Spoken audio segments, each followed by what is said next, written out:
The team has indications that justify a more thorough search. Without saying what those indications are, the prosecutor in Aruba confirmed that a team of roughly 20 Dutch investigators, armed with high-tech equipment and dogs, continued their surprise search of the home and yard of the last person known to have seen Natalie Holloway alive, Joran van der Sloot. While the now 19-year-old former suspect is still studying at college in Holland, his clearly perturbed father, Paul, can be seen on the video watching the search. Before we get their attorney's reaction to this renewed interest in the case, we're joined live from Aruba by Jossi Mansour, managing editor of the island's highly regarded El Diario newspaper. Jossi, thank you very much for joining us. Let's start by, let me ask you, what do you make of the prosecutor's provocative statement about those indications that justify a more thorough search? Well, what I make of it is that it warranted that a full team of about between 15 and 20 Forensic Institute investigators are now in Aruba. And the first place that they visit is Paul van der Sloot's home. They searched it thoroughly yesterday. They continue the search today from early morning until about 5:30 this afternoon. And it must be that they're on to something specific. They're searching for an objective. What it is, we don't know, because these are very secretive people. Do you think, Jossi, that there was a specific catalyst for this search? You mentioned something specific. Do you think they had some specific clue that motivated them to move this team into Aruba, or do you think this was something that was planned for a long time? No, they had planned it, but not for a long time. After they reviewed the tons of documents and tapes, audio and video that they took with them a few months ago, after they reviewed it all, they came to a conclusion and they made suggestions to their chiefs, their top officers. And that warranted their visit to Aruba now in big numbers. And the first place that they visited is Paul van der Sloot's home. They're searching for something that they've been informed of by some kind of witness or some kind of an informant that came up recently. And on the basis of everything that they reviewed and the conclusions that they arrived at after they reviewed the whole case from top to bottom.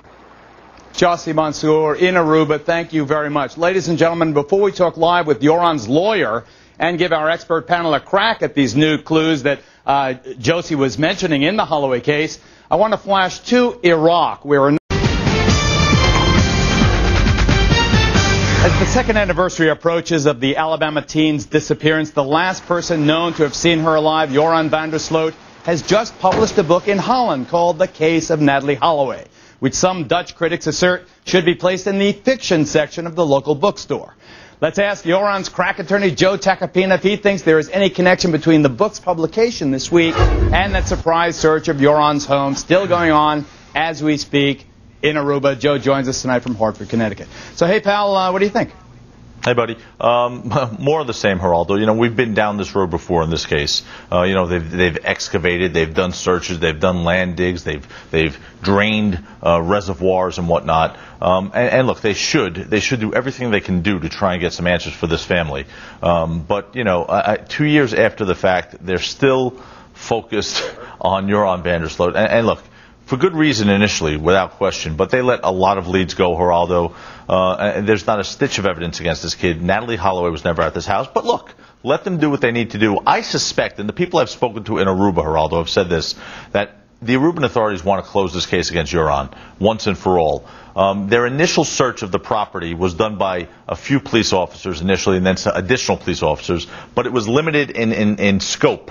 The judge initially, when they did this back in 2005, limited the area that could have been searched in the property. It didn't include all of what they're doing now. And I think the Dutch authorities basically said to the Aruban authorities, you cannot close this case without doing a thorough and complete search, at least to make sure there's no stones left unturned. And I think literally they're unturning every stone. And once this is done and it produces no results regarding any trace evidence of Natalie Holloway or anything to do with this crime, hopefully once and for all we'll have this case, at least Joran will have this case behind him. I want to go straight to crack former LAPD detective Mark Farron. That's Judge Janine Perot. But your comment on the fact that there has not been a complete search of that property until now, 2 years later. Well, it's insane. It should have been done within 12 hours. Once you know you have the young man, Johan van der Sloot, you have the father involved, you have certain statements, you can just build the probable cause right there in your own head.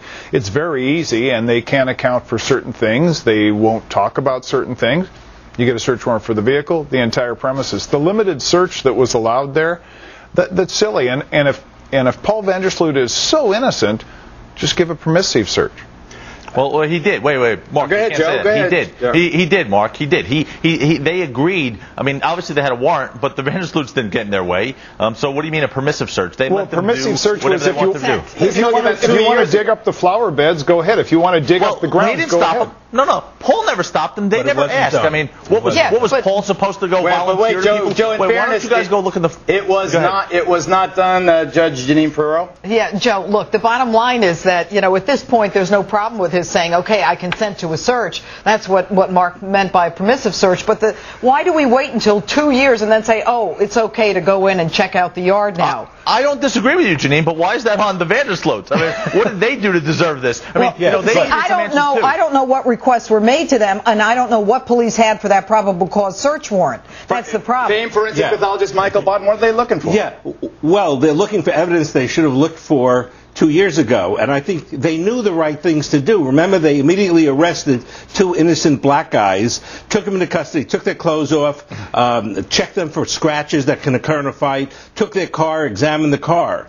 Van der Sloot, Joe, was reported by some people, classmates, to come in the next day with some scratches on his face when he. Michael, I love you, but let's stick to fact here. This case has been larded with ridiculous rumors. I mean, there was a rumor that Natalie was found. There was a rumor that Joran had confessed. All the scratches were never on his face. The only thing that happened the next day is Joran went into his class at 8:10 that morning and took a final exam in which he aced, which he got an A. He was an honor student. Let's not make scratches where there were no scratches. O.J. Simpson had a great time on the airplane to Chicago, as I recall. But hold on, Joe. I'm not making judgments here.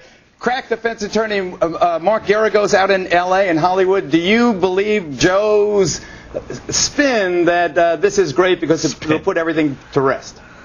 Well, I don't know if I would characterize it as spin, but I think Joe's absolutely right. Why is it that all of a sudden, 2 years later, people are piling on Joran? I mean, this guy has done, or they had him detained for God knows how long, something they couldn't do in the States. They investigated this thing up one side, down the other. They don't have anything against this guy, and it sure seems to me like an exercise in futility at this point, 2 years later.